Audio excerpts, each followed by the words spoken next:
예, 또 한 주를 시작한 만큼 그 한 주 어떤 이벤트들이 놓여 있고 우리들은 어디에 초점을 맞춰야 될지 전체적인 정리해 보도록 하겠습니다. 글로벌 모니터 안근모 편집장과 함께합니다. 어서 오십시오. 안녕하십니까? 안녕하세요. 이제 8월로 넘어가는 한 주가 됐는데요. 역시 좀 빅 이벤트들이 많고 네. 그중에서도 좀 눈여겨 보시는 이벤트가 있다면 어디에 좀 초점을 맞추고 계신지 한번 전체적으로 정리를 해주시겠어요? 뭐 원래 월말 월초 되면은 특히 이제 미국에서 네. 중요한 경제 지표들이 굉장히 집중적으로 발표됩니다. 네. 대표적인 것이 매달 첫 번째 금요일에 발표되는 월간 고용 지표죠. 네. 그게 이번 주 역시 금요일에 예정돼 있고요. 근데 이번에는 마치 그 중앙은행들 전 세계 금융시장에 굉장히 큰 영향을 주는 중앙은행들의 통화정책회의 일정도 집중돼 있습니다. 지난주에 그 유럽 중앙은행 ECB 회의가 있었고요. 이번 주에는 수요일에 미국 연방준비제도의 연방공개시장위원회 통화정책회의가 있습니다.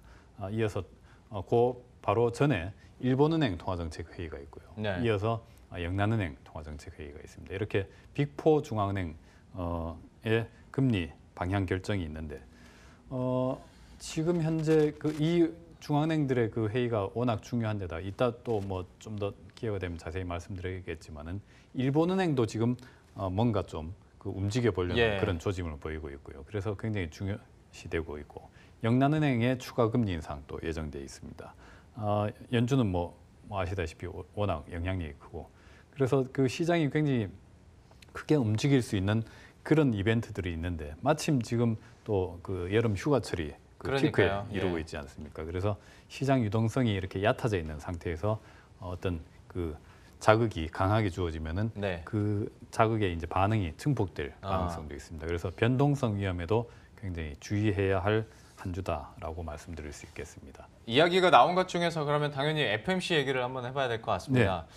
평소 그러니까 다른 FMC보다는 상대적 어떤 스탠스나 긴장감이 약간 좀 덜 하기는 하겠으나 그래도 어떤 이야기가 나오는지는 좀 지켜봐야 되는 거 아니겠습니까? 그렇습니다. 어디에 관건이 있다고 보십니까? 일단 이번 회의에서는 성명서만 나옵니다. 네. 그래서 그 뭐 기자회견이라든가 아니면 뭐 점도표라든가 뭐 경제 전망 이런 것들은 생략이 되고요. 오로지 이제 그 성명서만 발표가 되는데 그래서 금융시장에서 이번에 금리 올릴 것이다 이렇게 예상하는 이코노미스트들은 거의 없고요. 없죠. 1.75 내지 2.0% 이 목표가 유지될 것으로 예상되지만은 지금 현재 시장에서는 오는 9월 FOMC 그다음에 12월 FOMC 금리 인상 전망을 계속 높여가고 있습니다. 9월에 금리가 한 번 더 인상될 것이다라는 데 대해서는 거의 이제 확신하는 분위기고 12월에 한 번 더 그래서 올해 남은 기간 동안 총 2번 올해 연간으로 하면 총 4번 금리 인상될 것이다라는 관측도 뭐 거의 한 3분의 2 정도의 확률로 굉장히 높게 가격에 반영되어 있습니다. 그런데 때마침 지난주 금요일에 미국 2분기 GDP가 발표됐지 않습니까? 시장 예상치대로 나오긴 했지만은 어쨌든 그 성장률이라는 것 자체가 4년 만에 가장 높은 수준으로 나와서 역시 미국의 대규모 재정 부양책 한 효과가 톡톡히 나타나고 있구나. 그런데 또 마침 트럼프 대통령이 연준 금리 인상에 대해서 굉장히 불쾌한 반응을 보였었죠. 그래서 그 지표로 봐서는 오히려 금리 인상 속도를 뭐 높이거나 심지어는 내년에 이제 금리를 더 예상보다 높여 나가야 되는 것 아니냐 이런 생각도 가질 수 있는데 또 정치적으로는 이 금리 인상에 대해서 굉장히 그 제동이 걸리는 분위기이기 때문에 연준으로서는 상당히 그 양쪽에 끼인 입장이라서 이번 성명서를 통해서 뭔가 새로운 신호가 주어지는지 뭐 그걸 잘 봐야 되겠습니다. 참 만약에 그 속도를 조절하게 된다면 연준 입장에서는 면이 안 서는 거잖아요. 대통령이 그 한마디 했다고 만약에 정말 속도 조절에 나서는 스탠스를 보인다면 이것도 나름대로 실망일 테고 그리고 얘기를 해주신 것처럼 GDP도 그렇고 워낙 뭐 지표들이 잘 나오고 있기 때문에 당연히 이제 9월 금리 인상 가능성은 더 높아질 수밖에 없는 상황인데 만약에 얘기를 해주신 것처럼 GDP가 잘 나왔기 때문에 이거를 이번 뭐 FOMC 성명서에서 어느 정도 좀 녹여가면서 9월 FOMC에서의 금리 인상 가능성을 더 높일 수 있는 가능성도 있는 거 아니겠습니까? 그렇습니다. 지금 뭐 당장 9월 금리 인상 가능성 거의 시장이 100% 확신하고 있기 때문에 12월까지 2차례 더 인상할 것이다 하는 이 전망은 이번 성명서에 좀 매파적인 표현이 나온다면은 더 높아질 수 있겠습니다. 그런데 백악관에서는 그걸 굉장히 싫어한다고 하고 있죠. 네. 그렇기 때문에 그런 것을 당장 이제 그 연준으로서는 백악관이 이렇게 생각한다고 해서 그 비둘기적으로 받아들인다면은 연준의 어떤 신뢰도라든가 중앙은행 중립성에 대한 어떤 그 의문 이런 것들을 불러일으킬 수 있겠습니다. 그래서 단기적으로는 기존의 금리 인상 강도나 속도 이 계획을 고수를 하되 내년 이후에 어떻게 해나갈 것인가에 대해서는 역시 아무래도 임명권자의 뜻을 어느 정도는 받아들일 수밖에 없을 겁니다. 그래서 그거를 아주 기술적으로 잘 수용해서 금리 인상 최종 이 기착점 우리가 어느 정도까지 올릴 것이다 하는 이런 그 뷰에 대해서는 조금 시장의 시각을 바꿔줄 수 있는 그런 계기도 앞으로 남은 기간 동안 연준의 어떤 그 커뮤니케이션을 통해서 잘 살펴보는 게 중요하겠습니다. GDP 관련한 질문을 하나 더 드려보죠. 물론 잘 나왔죠. 잘 나왔는데 이전에 예상했던 어떤 레인지에서는 약간 하단에 그런 면도 있습니다. 예, 그런 면도 있고 하다 보니 뉴욕 증시를 물론 기술주가 워낙 많이 빠졌기 때문도 있겠지만 뉴욕 증시를 이렇게 세차게 끌어올려주는 역할도 못했을 뿐더러 물론 수출이나 소비가 살아나고 재고 부분에서도 좋다라고는 얘기는 하나 우리가 이 4.1%라는 지표를 그냥 좋게 받아들여야 되는 건지 좀 어떻게 해석을 해야 되는지 편집장님의 뷰가 궁금해서요. 그 4.1%라는 성장 속도는 지금 우리나라 경제도 달성할 수 없는 성장 속도입니다. 그렇죠. 그 기업이 아니라 국가 규모로 봤을 땐 놀라운 수치긴 하죠. 그렇습니다. 예. 그래서 그 연준이 지금 추정하는 미국의 잠재 성장률은 1.8%입니다. 네. 그러니까 그런데 이제 지난주에 트럼프 대통령이 아주 고무돼서 8, 9% 성장도 가능하다 뭐 네. 이렇게까지 주장을 했고 일요일에는 미국 재무장관 스티븐 무누신이 앞으로 한 4, 5년, 5, 6년 동안 3%대의 성장 계속 가능하다. 예. 레리 커들로도 거의 같은 얘기를 했고요.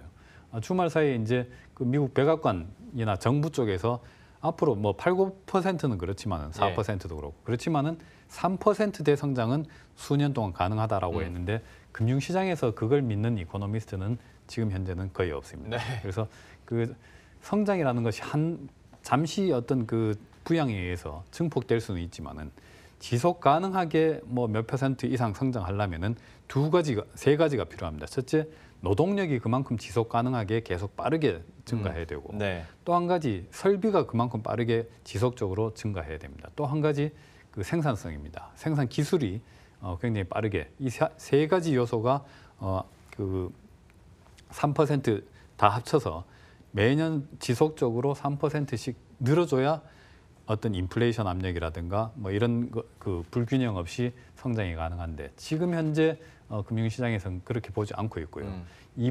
지난 2분기가 미국 성장률의 피크였다 이렇게 보는 시각이 거의 압도적이고 그래서 이번 3분기 이후로는 꾸준히 성장률이 낮아져서 내년 말쯤에는 잠재 성장률 부근인 한 2% 정도로 둔화될 것이다 하는 게 금융시장의 컨센서스입니다. 하다 보니까 이제 미국은 무역 적자를 얼마나 줄일 수 있을 것인지도 또 관건이 될 것 같고 설비나 생산성 얘기를 해주시면서 또 하나의 요소가 노동력이라고 얘기를 해주셨는데 이제 우리 시간으로는 주말에 알 수 있겠죠. 고용 보고서가 또 발표가 되지 않습니까? 그렇습니다. 여기는 잘 나오고 있기 때문에 지난번에 워낙 잘 나와가지고요. 네. 좀 이번은 어떻게 예상해 볼 수 있을까요? 지금 가장 기본적인 지표인 그 비농업 취업자 수 이게 전월비 한 19만 명 증가할 것으로 예상되고 있는데 6월에 비해서는 증가폭이 다소 이제 둔화되긴 했지만은 19만 명이라고 하는 것도 굉장히 높은 수치입니다. 그래서 아주 활발한 고용 창출 추세가 7월에도 이어졌을 것이다 하는 분석이 지배적이고요. 실업률은 3.9%로 다시 되떨어졌을 것이다. 지금 금융시장의 가장 중요한 지표는 시간당 평균 임금입니다. 이 시간당 평균 임금이 실업률이 계속 낮아지고 노동자원이 계속 줄어드는데도 불구하고 그러면 이제 사람들이 기업들이 웃돈을 얹어서라도 고용을 해야 될 텐데 그렇지는 않습니다. 그래서 시간당 평균 임금은 전월비 한 0.2% 안팎의 추세를 계속 이어가고 있고 전년 동기비로는 2% 중후반대 거기에 머물러 있습니다. 이게 어떤 면에서는 지금까지 골디락스 금융시장의 아주 원동력이었죠. 경제는 굉장히 좋고 고용도 활발한데 인플레이션 압력은 없다. 그래서 중앙은행이 아주 급하게 긴축하지는 않아도 된다 하는 골디락스 금융 환경의 어떤 대표적인 사례였는데 만약에 이번에 혹시라도 시간당 평균 임금이 가속도를 낸다면은 금융시장에서는 소득이 늘어나고 있다라고 예. 하는 기쁨보다는 긴축 속도가 빨라질지 모른다 그렇죠. 하는 우려가 더 커질 수 있습니다. 예, 때문에 그 임금 증가율에 대해서도 저희가 좀 계속 지켜보고 지난번에서도 이 지표를 좀 중점적으로 다뤄드렸었는데 한번 지켜보도록 하겠습니다. 그리고 개인적으로 제가 좀 흥미롭게 보고 있는 이벤트 중 하나는 이제 일본은행인데요. 네. 얘기를 해주신 것처럼 좀 변화를 하려는 움직임도 선제적으로 보여줬을 뿐만이 아니라 또 논란이 됐었던 트럼프 대통령의 CNBC 인터뷰에서도 네. 이유나 중국은 말하면서 일본 빼먹은 거 보면 일본 측에서도 뭔가 변화를 지금 주긴 줘야 되는 그렇습니다. 상황인 것 같거든요. 예. 어떤 결정 내릴까요? 그 일본은행이 지금 그 뒤늦게 그 미국이나 영국 같은 경우는 금융위기 직후에 바로 아주 대규모 양적 완화를 했고 네. 이어서 뭐 그 ECB도 뭐 그 유사한 정책을 했고 일본은행 같은 경우는 국채를 매입하는 양적 완화를 2013년부터 시작을 했습니다. 예.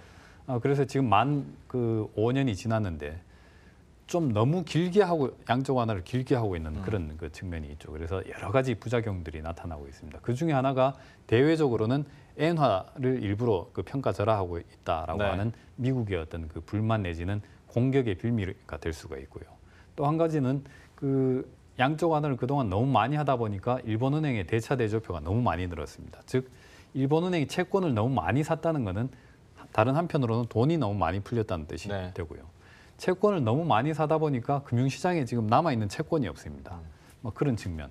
그러다 보니까 일본은행이 채권의 매입량을 목표로 하기보다는 앞으로는 이제 금리, 국채 10년물 수익률을 0%에 고정시키겠다. 이런 예. 이제 금리 타겟팅을 했는데 그러다 보니까 또 장기 금리가 너무 낮게 눌려 있어가지고 네. 지방은행들이 수익성이 아주 그 엉망이 되는 이런 그 정치적인 그 압력까지 존재하고 있습니다.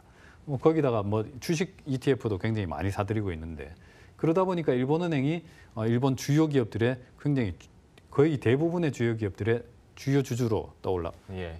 떠오르게 되는 뭐 거의 그 중앙은행 사회주의라는 얘기가 나올 정도로 그런 문제점들이 다양하게 나타나고 있기 때문에 어떻게 해서든 이제 여기서 좀 그 출구 전략을 꾀해야 되는데 지난주에도 우리가 이제 그 확인했듯이 일본은행이 뭔가 이제 좀 움직이려고 약간의 신호만 줘도 금융시장이 전 세계적으로 네. 들썩거리고 있습니다. 네. 그동안 너무 오랫동안 취해 있었던 거죠. 그렇지만 이걸 또 미루면 미룰수록 나가기는 더 어려워지는 겁니다. 그래서 이번에 어떤 액션을 하지는 않을 것이다 하는 것이 금융시장의 대체로 그 예상이긴 한데 뭔가 실마리라도 주지 않겠느냐. 뭐 여기에 대해서 굉장히 관심이 많고 그런 그 일본은행의 실마리에 대해서 그 금융시장이 굉장히 좀 오버액션할 잠재성도 남아 있습니다. 지난주 금요일에도 또 그래서 일본 국채 10년물 수익률이 굉장히 뛰어올라서 일본은행이 무제한으로 사들이는 예. 그런 그 입찰을 하기도 했죠.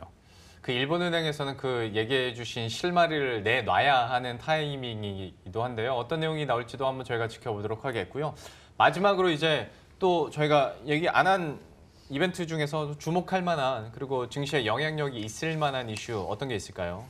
역시 그 미국 경제 지표들이 계속 중요합니다. 그래서 저는 개인적으로는 이번 주에 예정되어 있는 그 미국의 7월 자동차 판매. 예. 그래서 그 이 실적이 나오는데 미국 경제 지표들 중에서 그 고용 지표와 더불어서 가장 이 속보성이 강하고 신뢰할 수 있는 지표 중에 하나가 자동차 판매 실적입니다. 이 7월 수치이기 때문에 2분기에는 아주 뭐 소비 주도의 아주 강력한 성장이 이루어졌는데 이 3분기 지금 이 3분기의 첫 달에 해당하는 7월에는 소비의 이 대표적인 항목 중에 하나인 자동차 판매가 어땠는가 하는 걸 지켜보는 게 굉장히 중요하다라고 말씀드리겠습니다. 예, 자동차 판매도 저희가 사실 뭐 항상 지표 나올 때마다 정리를 해드리고 있는데요. 여기에 대해서도 한번 관심을 가져보도록 하겠습니다. 워낙 좀 빅 이벤트들이 많아서 전 세계적으로 통화정책회의들 한번 짚어봤습니다. 글로벌 모니터의 안근모 편집장과 함께했습니다. 고맙습니다. 감사합니다.